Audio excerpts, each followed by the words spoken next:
A Roblox user was playing games late in the night.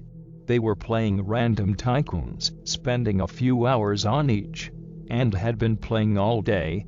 They were looking for another game to play when they stumbled across one that caught their eye. It was titled Real Build to Survive. It had no thumbnail or description. It was completely blank. Looking at the server list, there appeared to be only one running server available.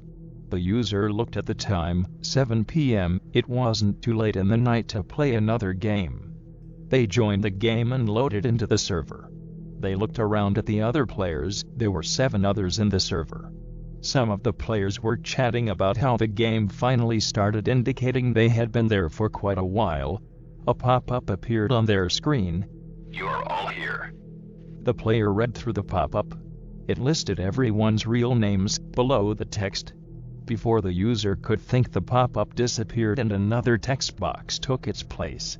Let the game truly begin. Zombies began to appear and the user had to quickly build a small shack to defend against the zombies. The undead began walking to the smallest of the buildings and started to circle it. The other player inside the small hut started to panic as the zombies piled up on the building's walls. One of the zombies managed to climb into the fort and attacked the doomed player. Blood began to pour out of the other player, gushing to the floor. The user stared in shock at the realistic blood. The dead player left the server.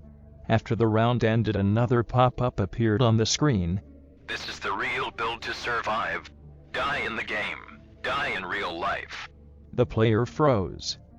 A set of pop-ups appeared. Build. 2. Survive.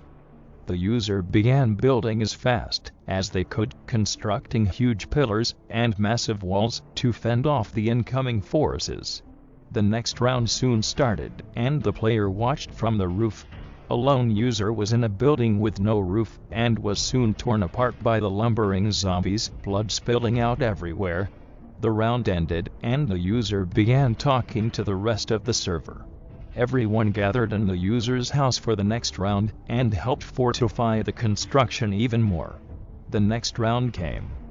Ghosts appeared around the map and started to walk through the walls built. The user was the only survivor. The rest were massacred by the ghostly enemies. Blood stained the walls of the player's now destroyed fort. The user started fixing it, but the next round came before they could even finish. Final round. This round had one single monster, a huge beast with fleshy skin and jagged teeth. The monster started tearing through the base. The player had no choice but to escape from their house and hide in the other, still standing, bases.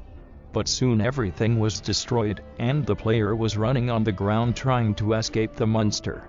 The beast grabbed the player and ripped them from the ground, pulling the character towards its gaping mouth. The user sat in their chair as they watched their character get pulled further into the beast's mouth. The scent of rotten flesh and bone somehow was radiating from the screen. The character was dropped into the creature's mouth, and the stomach acid began to eat away at the player. The user started to feel their skin burning, and they fell onto their desk, fainting. A little later the user woke, a pulsing ache spreading through their head. A congratulations message was displayed on the screen. Well, you survived. Congratulations. The client quit itself, and the game disappeared from the platform. The user got up from their desk and sat down at their couch, turning on the TV. A breaking news story was airing. 7 people had disappeared in the last few hours.